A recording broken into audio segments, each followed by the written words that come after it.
boa tarde. Estamos iniciando mais uma entrevista com esse excelente pastor da Igreja Presbiteriana Independente de Muzambinho, a mais tradicional igreja de Muzambinho, que é o pastor Nilson. Ele que é doutorado, tem curso de teologia, tem um conhecimento profundo do evangélico, é uma figura verdadeiramente extraordinária. Muito boa tarde, professor. Boa tarde, Regis. Boa tarde a todos os nossos ouvintes e também todos que nos assistem agora pelo Muzambinho.com. E para mim é uma alegria estar mais uma vez com você, dando esta entrevista. Sinto muito honrado com a sua... Professor, pastor, tudo começa com P. O senhor é tanto professor quanto é pastor também. E vamos aqui continuando a nossa vidinha aqui no microfone do Muzambinho.com. Pastor, Deus é onipresente. Ele está em todos os lugares ao mesmo tempo e é onisciente. Deus, ao mesmo tempo que está no céu, está no inferno. Quando está no céu, está falando com os anjos, está falando com os seus assessores, falando com os seus allegados. Quando está no inferno, obviamente está falando com o capeta. Qual que é o diálogo que Deus tem com o capeta quando ele está no inferno? É uma pergunta... Não tem, a Bíblia não revela nada sobre isso. Não revela, mas ele é onipresente e fala do inferno. Então, fala, mas não especifica. No encontro, por exemplo, nós vemos na Bíblia que há um diálogo entre Deus e o inimigo, entre Deus e Satanás. Mas a Bíblia não diz que esse diálogo ocorre no inferno.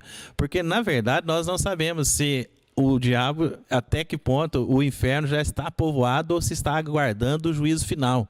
Entendeu? Porque a Bíblia fala que o príncipe deste século, o diabo, ele atua no mundo ainda. Então, e o inferno está preparado para o diabo e seus anjos. Então, não diz que já está povoado. Então, pensar num diálogo com Deus ou a presença de Deus. Deus está presente, de fato, em todos os lugares.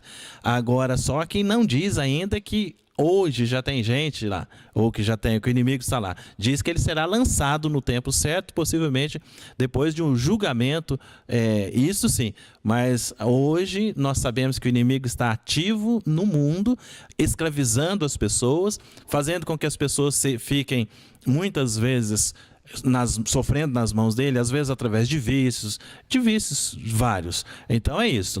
É assim que a Bíblia mostra, assim que a gente entende. Ô pastor Nilson, Deus realmente é todo poderoso, ele criou o homem, criou todo mundo e criou o capeta para realmente morder nele. Você acha que ele poderia ter evitado de ter criado o capeta, o Lúcifer, o diabo, o Satanás? Não, ele criou como anjo. A Bíblia fala, por isso o nome era Lúcifer, anjo de luz. A palavra Lúcifer indica isso, anjo de luz.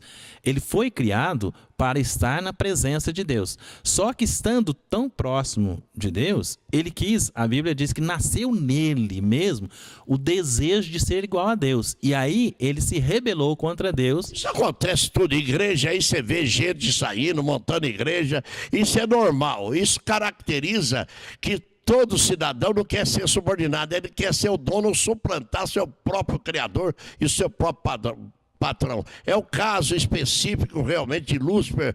Por que o Lúcifer teve vários nomes, vários sinônimos, capeta, Satanás, diabo e outras coisas mais? Na verdade, a questão da nomeação caracteriza a ação do agente. No caso, o diabo, por exemplo, dá a ideia de um acusador. Satanás, Ra-Satã, o inimigo. Então, os nomes mostram ou evidenciam a maneira de agir, ou o modo de agir, a personalidade dele. Então é isso, os nomes são atribuídos de acordo com aquilo que ele faz ou aquele que ele é. Ô pastor, tem gente que fala que o capeta foi criado, uma lenda que foi criada para beneficiar as igrejas, para ser contraponto a Deus. É um garoto propaganda das igrejas evangélicas. O senhor enxerga assim? Não, mesmo porque em igreja evangélica, normalmente, algumas igrejas fazem muitas menções ao inimigo. Mas no nosso caso, por exemplo, a igreja presbiteriana independente, nós orientamos, falamos o que a Bíblia diz sobre o inimigo, mas nós não fazemos, como diz, constantemente alusão a ele. Não, na verdade, não é contraponto. Ele é um inimigo de Deus, mas um inimigo já derrotado. Ô pastor, quando que o capeta, o Satanás, vai desaparecer do cenário? Há muitos anos que vem falando que uma hora ele vai sumir, uma hora Deus vai caçá-lo e ele continua mais firme do que o pão de açúcar. Explique isso para os internautas do Musambim.com. A palavra de Deus nos fala sobre um arrebatamento da igreja. Ou seja, vai chegar um momento em que as pessoas que são de Deus sairão da terra e estarão com Deus. A Bíblia diz que aí começa um período de muita tribulação, muito sofrimento na terra. Mas após esse período de muito sofrimento, então virá, a Bíblia diz, um reino de paz, um milênio. A Bíblia fala, e é sentido figurado, a gente não sabe exatamente qual é a duração. Pode ser de 1000 anos ou mais de 1000 anos, mas fala que haverá um reino milenar de Cristo, e aí nesse tempo, então, aí sim o inimigo será preso, ele deixará de agir na terra e o Jesus vai reinar por 1000 anos aqui. Depois vem outras etapas, Regis, mas haverá, a Bíblia fala, após este arrebatamento do povo de Deus, de todos os que seguem a Jesus, seguem a Deus, creem em Deus de todo o coração, então haverá um período, alguns entendem que é um período de 7 anos de tribulação, mas depois virá então esse tempo do milênio em que Jesus reinará e haverá paz na terra. E a Bíblia diz que nesta época morrer aos 100 anos será morrer ainda novo, então será um período diferente na terra. Já que você falou em viver 100 anos, vocês como evangélicos acreditam que uma terceira e última guerra mundial pode colocar fim nesse planeta Terra? Vocês acreditam? Porque do jeito que as coisas estão ocorrendo, brevemente poderá ter a terceira e última guerra mundial. Como é que você fica? Como é que você pensa? Olha, que pode haver uma guerra, outra guerra mundial, pode haver, mas isso não será o fim, porque a Bíblia diz que haverá no final de tudo, esse que eu acabei de mencionar, o arrebatamento da igreja, e Jesus reinará aqui na terra. Então, o final não será de tragédia. O final na terra será, a parte final será reino de paz. Então, o que eu posso dizer é que depois... Os poucos habitantes que sobrarem de uma terceira guerra mundial vão ficar tranquilos e serenamente, porque não vai ficar mais ninguém para destruir, né? Na verdade, tranquilos e serenamente viverão aqueles que estiverem com Deus. Se após essa hipotética guerra, terceira guerra mundial, se houver, nós sabemos que a última palavra não será a palavra da derrota e da destruição. A última palavra será do triunfo, da bênção, da glória do reino de Deus. Já que você está falando em Deus, cada região, cada religião tem seu Deus.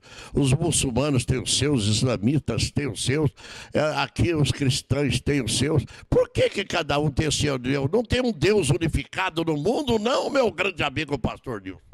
Na verdade, você mencionou dois aí, na verdade, um Deus só. Tanto os maometanos, os islamistas, que na verdade são nomes diferentes para referência ao mesmo povo, à mesma fé, né? E eles, na verdade, creem no Deus de Abraão, mas creem na revelação segundo teria sido dada a Maomé. Mas eles fazem alusão a Alá como Deus de Abraão. Então, o Deus que faz referência tanto o islamismo como o judaísmo, o cristianismo, na verdade, a referência é o Deus Criador. Ô pastor, eu sei que a igreja evangélica condena o aborto, acha que o aborto é uma morte prematura, matar uma criança na barriga da mãe.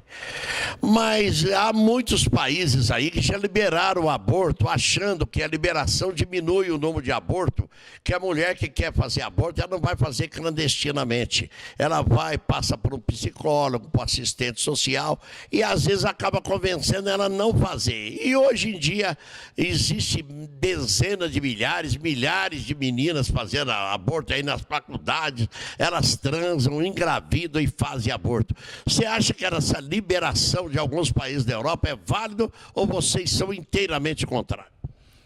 Olha, Regis, é uma questão polêmica e problemática, porque por um lado, o que nós esperávamos era uma sociedade mais ética, mais...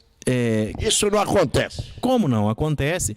A questão é que hoje, se não há como prevenir, e na verdade, igual você diz, se não há uma outra ética, uma outra moral que seria a ideal, A questão do aborto é uma questão difícil, porque nós cremos que a vida inocente não deve pagar pela vida do pecador que espontaneamente fez o que é errado, depois quer cortar a vida de uma criança inocente, né?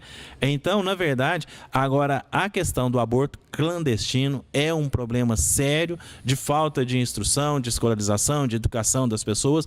Então, nós precisamos combater. Nós cremos que só combater não resolve. Eu acho que tem que tomar alguma solução que é uma solução grave, tem que ser drástica a solução, porque as mulheres que vão engravidando, às vezes desesperadamente partem para o aborto e é quase que inevitável. Então, a questão que falta muito hoje, que nós vemos, é a espiritualidade das pessoas. As pessoas têm deixado, a maioria da sociedade não tem procurado Deus, não tem procurado viver conforme a vontade de Deus, porque a vontade de Deus é o melhor para nós. A melhor coisa que uma pessoa pode descobrir é a vontade de Deus para a sua vida. Assim, se a sociedade vivesse conforme a vontade de Deus, seria uma outra realidade e, com certeza, uma realidade muito melhor do que é a que nós estamos vivendo. Já que você está falando em Deus, Deus também criou todo o universo, né? Ele manda aqui no planeta Terra, manda em todos os planetas, cometas, galáxias, estrelas que existem pelo mundo afora. Por que ele é tão poderoso assim? Por que isso, hein, pastor? Se eu pudesse explicar a Deus, eu seria maior que Deus. Isso é um absurdo. Na verdade, é o seguinte, nós compreendemos Deus a partir do que Ele nos revela na medida da nossa capacidade humana, que é uma capacidade limitada. Assim, Regis, o nosso conceito a respeito de Deus é muito pequeno, porque a mente de Deus, o ser de Deus, a pessoa de Deus é muito superior à nossa capacidade intelectual, mental, cognitiva. Ou seja, nós só entendemos aquilo que está no limiar da nossa compreensão, somente no que está na nossa capacidade de compreensão. Portanto, nenhum ser humano pode compreender verdadeiramente a Deus na sua essência e na sua grandeza. Por quê? Porque a nossa mente é limitada. Pastor, você tem algo mais a acrescentar ao microfone do Muzambim.com? Pode destrinchar, pode desmiuçar tudo a respeito da sua igreja, do seu conceito com relação a Deus ou outras coisas mais. Fique à vontade, pastor. Então, Regis, na verdade, o que eu gostaria de deixar para os internautas é justamente aquilo que eu sempre penso e vejo como realidade necessária. A Bíblia nos diz: buscarás ao Senhor teu Deus e o acharás, quando buscares de todo o teu coração e de toda a tua alma. Deus não se revela simplesmente através de uma religião. Quando a pessoa o busca, se a pessoa buscar a Deus de uma forma apenas por curiosidade, apenas sem compromisso, mas buscando a Deus de coração, querendo ter com Deus aliança, compromisso, intimidade, a Bíblia diz que Deus nos revela a sua pessoa, a sua essência. A intimidade do Senhor é para os que o temem, aos quais Ele dará a conhecer a sua aliança. Assim está escrito no Salmo 25. Portanto, Regis, o desejo do meu coração é que as pessoas que estão nos vendo agora possam pensar: a vida sem Deus não vale a pena. As coisas na terra são passageiras, são ilusórias. E o que tem mais valor na nossa vida é o nosso ser, nossa alma, o nosso interior. E esse interior é enriquecido com a experiência da graça de Deus. Como disse alguém, conhecer a graça de Deus nos torna melhores, mas experimentar a graça de Deus nos transforma em filhos de Deus. E esse é o desejo do meu coração, que todos nós sejamos transformados mesmo pelo poder de Deus em filhos de Deus. Muito obrigado pela presença marcante do pastor Nilson, grande pastor da Igreja Presbiteriana Independente. Ele que tem curso superior de teologia, curso de doutorado, professor, homem de um cabedal extraordinário, de uma bagagem verdadeiramente indimensionável. E nós colocamos ponto final em mais uma entrevista. Nós que realmente faremos outras entrevistas, tantas quantas forem necessárias.